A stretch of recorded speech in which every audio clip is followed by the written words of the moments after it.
Millions of rabbits are currently living in one of the harshest deserts on Earth, and they are actually saving it. It sounds like a recipe for an ecological nightmare, but here is the catch. It is actually working perfectly. This is the tale of the Kubuki Desert, and a plan so crazy that everyone called the man behind it a dreamer.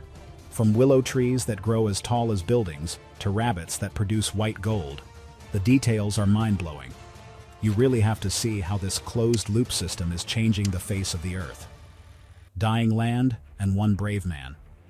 The Earth is losing its last green spaces at a rate that most of us cannot even wrap our heads around. According to the United Nations, 41% of the Earth's surface is already desert, and 40% more is threatened by desertification right now. We are talking about places with no water, not a single tree, and zero room for life to take hold. Yet, in the heart of China, one remarkable man took a bold and intelligent action that changed the map forever. In just 30 years, he oversaw the planting of over 300 million willow trees and the release of 4,500,000 rabbits. He even installed 196,000 solar panels in the shape of a giant horse right in the middle of the dunes. This project was eventually recognized by the United Nations as a global model for desertification control, which is a rare honor that very few places have ever achieved. So, who exactly created this miracle, and how could a bunch of rabbits possibly save a dying desert? To understand that, we have to look at the Kubuki Desert. This is the 7th largest desert in China, stretching over 7,200 square miles. To give you an idea of the scale, that is about the size of the state of Massachusetts. It sits in northern China, and the climate there is normally totally unfit for people or plants. Winters are so cold and windy that they feel like actual knives on your skin. Temperatures frequently drop to -4 degrees Fahrenheit, while the summers are scorching enough to burn the ground beneath your feet. Decades ago, this desert was not nearly this vast or scary. It used to be farmland with little villages, flowing rivers, and lush grasslands. Then, everything changed for the worse.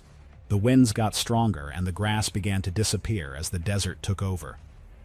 Sand started to move like a slow tide, swallowing houses and burying roads until the few remaining villagers had to leave everything behind.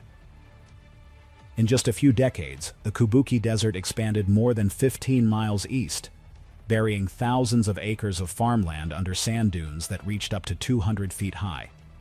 By the 1950s and 1960s, the Chinese government launched one of the largest anti-desertification campaigns in human history. They built windbreak forests and banned livestock from grazing while digging deep wells into the dusty earth. But here is the deal. Nothing worked. The problem was not as simple as just planting a few trees and hoping for the best.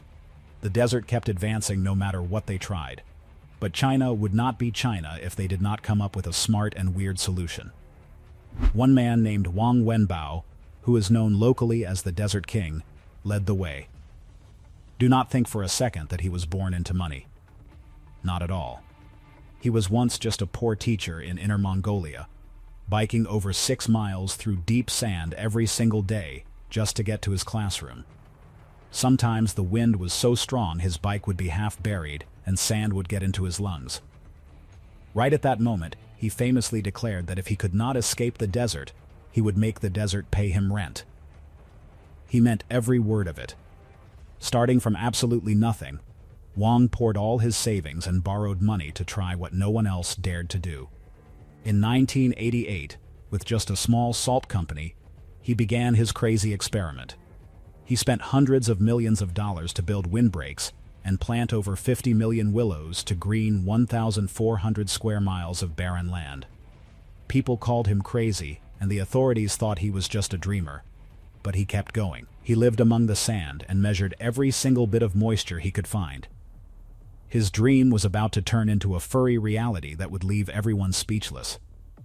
Furry creatures turning sand into gold.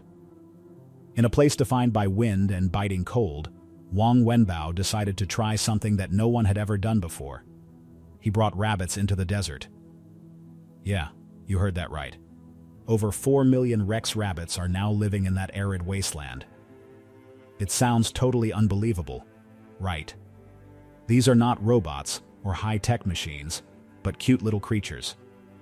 Usually, people think these small animals only thrive in the damp grasslands of Europe. But now, they are flourishing in this dry land.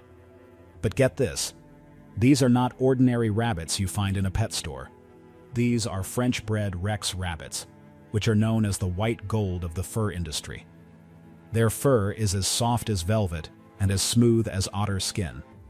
It is so high quality that it does not even need shaving or plucking after it is tanned. A single quality Rex pelt can bring in nearly $30, while raising one of these rabbits only costs about $2. It is no wonder that China now holds over 80% of the world market for Rex rabbit fur. Even more impressive is how fast they grow. Each female can have 25 litters a year, producing between 200 and 300 babies. That is 25 times faster than a normal rabbit. They have a survival rate of up to 96% even in hot and dry climates. They drink very little water and eat dry grass, yet they still reproduce normally even when it is minus 20 degrees Fahrenheit outside. These rabbits are not just released into the wild to run around wherever they want. They live in what experts call closed-loop eco-farms. Their meat is used for food, their fur is used for high-end clothing, and their organs are used for traditional medicine. But the most valuable thing they produce is actually their manure.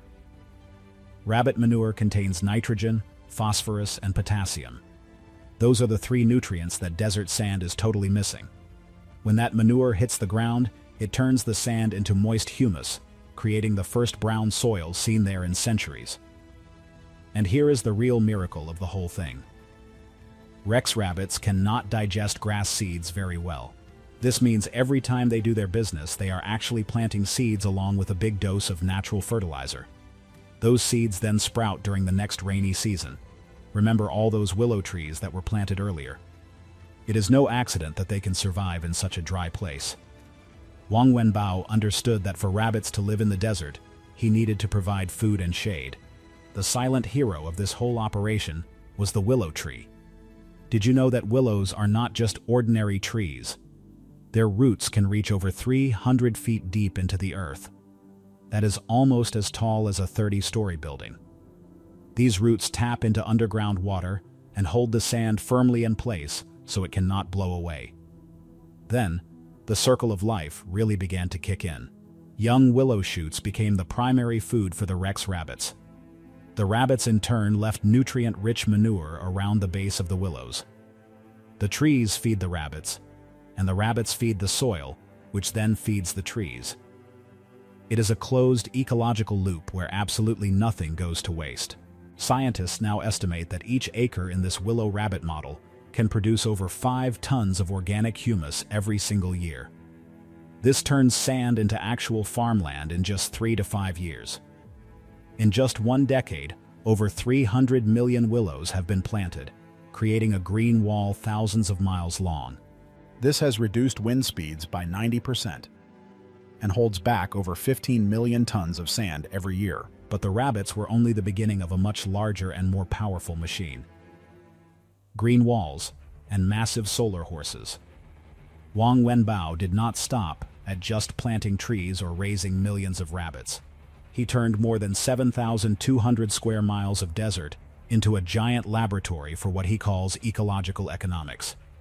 He hired over 100 bulldozers and 300 workers who worked 18-hour days just to flatten sand dunes. They built windbreak fences that stretched for dozens of miles across the horizon. In just the first 5 years, more than 1,200 square miles of desert were turned green. That is almost the size of the state of Rhode Island. Millions of willows grew tall, millions of rabbits multiplied, and thousands of families actually returned to the hometowns they had abandoned years ago. In just 10 years, the area had 4,500,000 Rex rabbits, generating about $76 million in revenue. This helped more than 10,000 families escape poverty for good. Each family only needed about $3,000 to $4,000 to start their own rabbit farm, and they could make 4 times that amount in their very first year. But just when people thought the miracle had reached its limit, Wang Wenbao amazed the world again. He brought solar energy into the heart of the desert. He built the Junma Solar Power Plant, which is a massive project with 196,000 solar panels. The crazy part is that they are arranged in the shape of a giant galloping horse. When you see it from space, it is not just a power plant, it is the largest energy artwork in the entire world. It is even recognized by the Guinness World Records. Every year, this plant produces 2,300,000,000 kilowatt-hours of electricity. That is enough to power over 400,000 people, which is basically the entire population of Miami, Florida. But here is the catch that makes this project truly special. It does not just generate clean electricity. Those massive panels also reduce the wind speed on the ground by up to 50%. This creates a shaded area where grass can grow underneath the panels. This is where the rabbits, sheep, and geese are released for what they call biological mowing. Because of the shade and the animals, the soil stays stable and the sand no longer blows away. A brand new ecosystem forms right under the solar panels where it used to be a dead zone. By the year 2022, this project had saved over 760,000 tons of coal. It cut 1,850,000 tons of carbon dioxide emissions, which is the same as planting over 80 million trees. In just 4 years, the area around the plant turned more than 2,600 acres of what they called the Dead Sea into a green energy oasis. From rabbits and willows to solar panels and sand, Wang Wenbao created a massive value chain.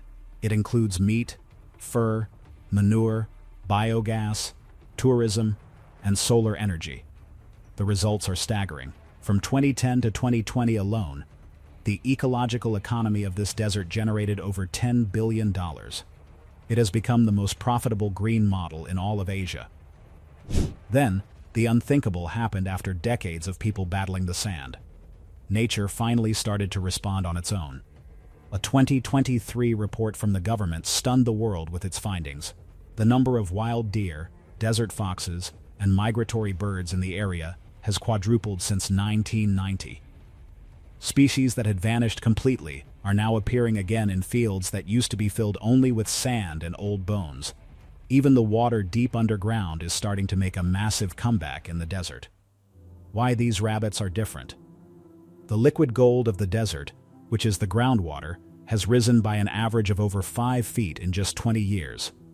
That means if you drill a well today, you will hit water at only half the depth compared to just 1 generation ago. That is the literal difference between a dead land and a living land. Not only have the animals returned, but over 100 native plant species have come back as well. You can see everything from feather grass to desert flowers, creating a scene that few people would believe is real. It is a mix of golden sand and green grass, with patches of forest sparkling in the sunlight.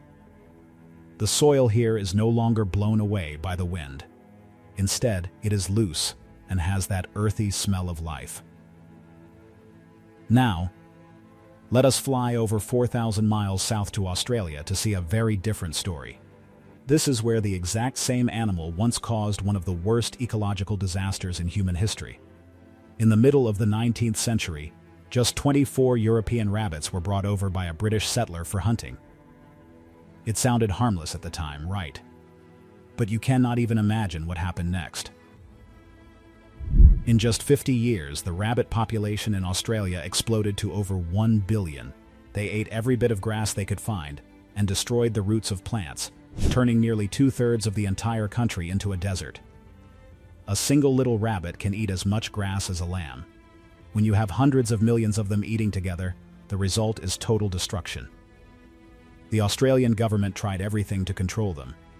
They built fences over 2,000 miles long, which is almost the width of the United States. They released viruses and even used extreme measures to stop the rabbit wave, but nothing really worked. So, why are rabbits seen as monsters in Australia but saviors in China? The big difference is in how people act and manage the animals. In the Kubuki Desert, these Rex rabbits are never just released into the wild to do whatever they want. They are part of a strictly managed and closed-loop ecosystem. They stay in areas where they eat the willows and produce the manure that enriches the soil.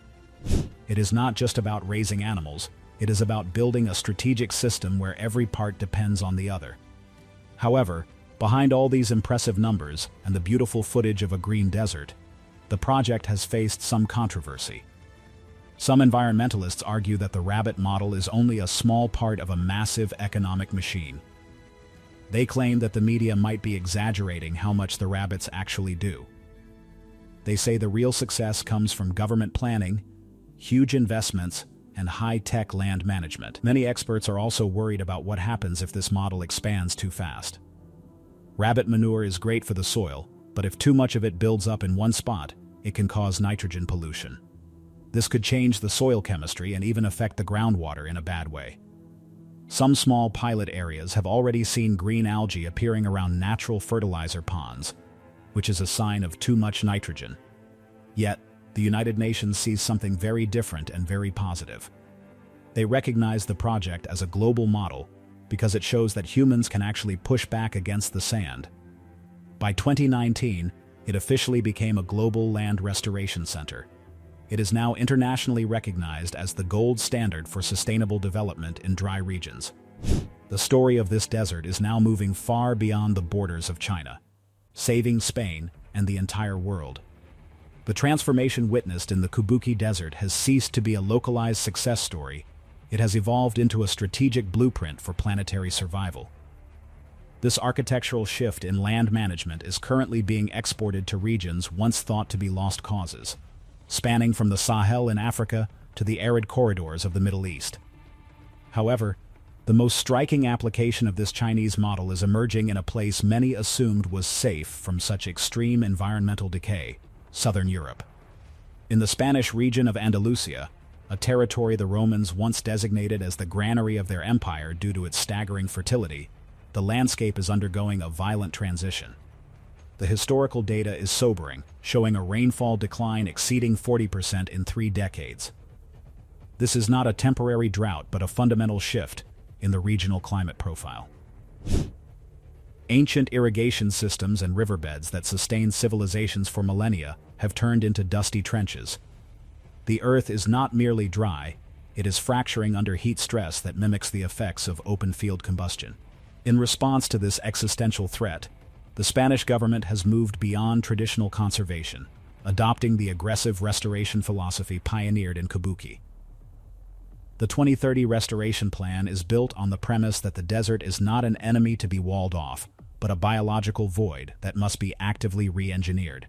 Central to this is the Mediterranean Green Wall, a massive biological barrier composed of millions of olive trees and native grasses.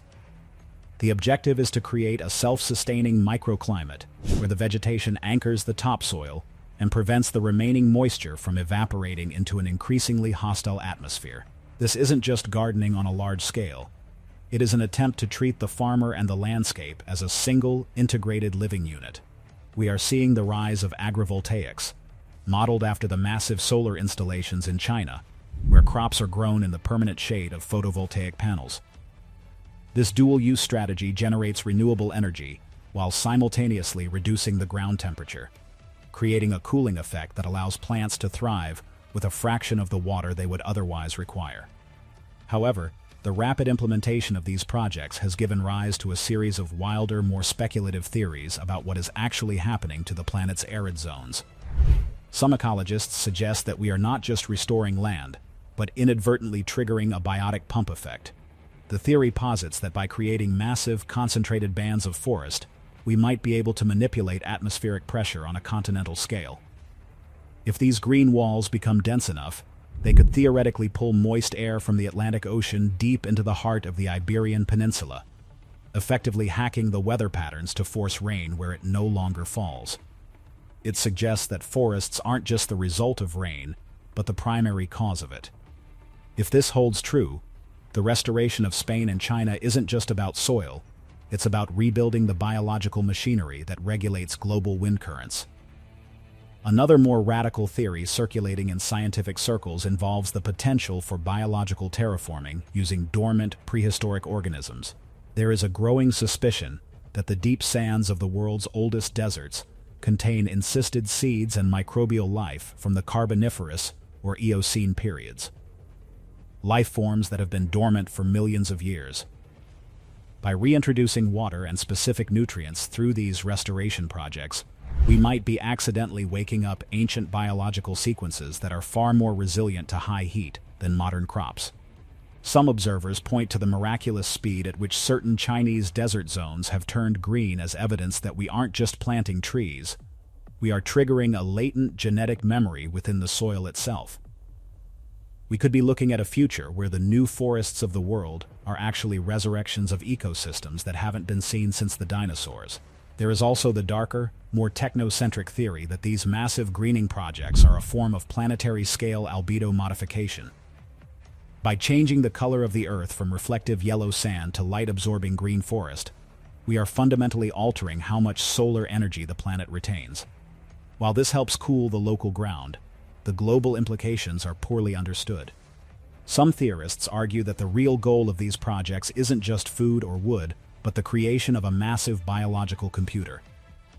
Under this view, the vast networks of fungal mycelium that connect these new forests act as a subterranean data network, regulating the flow of nutrients and chemical signals across thousands of miles. If we learn to interface with this network, the desert becomes a living infrastructure, capable of sequestering carbon and managing heat with more efficiency than any man-made machine. The success of figures like Wang Wenbao proves that the barrier to this future is not necessarily technological, but a matter of collective will and physical endurance. His transition from a simple teacher to a pioneer of desert reclamation illustrates that the scale of the problem requires a shift in human behavior, a willingness to inhabit the very places we are trying to save. Yet, the question remains whether these green oases are truly permanent, or if they are merely high-maintenance life support systems for a dying planet. If the global temperature continues to climb, these forests will require even more intensive management, perhaps eventually needing artificial cloud seeding or subterranean irrigation grids just to stay alive. We are forced to consider the possibility that we have fundamentally misunderstood the nature of the desert. Perhaps the desert is not a Dead Sea, but a state of ecological transition that we are now desperately trying to pause. The logic of the Kubuki model, shade, fertilizer, and solar power, is undeniably effective in the short term, but it assumes a level of climatic stability that may no longer exist. If these wilder theories about biotic pumps and ancient genetic triggers are correct, we are embarking on a journey of biological engineering that goes far beyond simple reforestation. We are attempting to rewrite the operating system of the Earth's surface. Whether this results in a rejuvenated planet or a series of expensive, failing experiments will depend on our ability to adapt as fast as the climate is changing. For now, the greening of Spain stands as a testament to human desperation and ingenuity. We are throwing every idea we have at the sand, hoping that something, anything, takes root before the heat makes the debate irrelevant. What do you think about this wild plan to save the Earth? Could 1 million rabbits and a giant solar horse really be the secret to stopping the desert from taking over our world? Share your thoughts in the comments below because I really want to know what you think. If you enjoyed this story, make sure to like and subscribe to my channel so we can keep exploring amazing things together.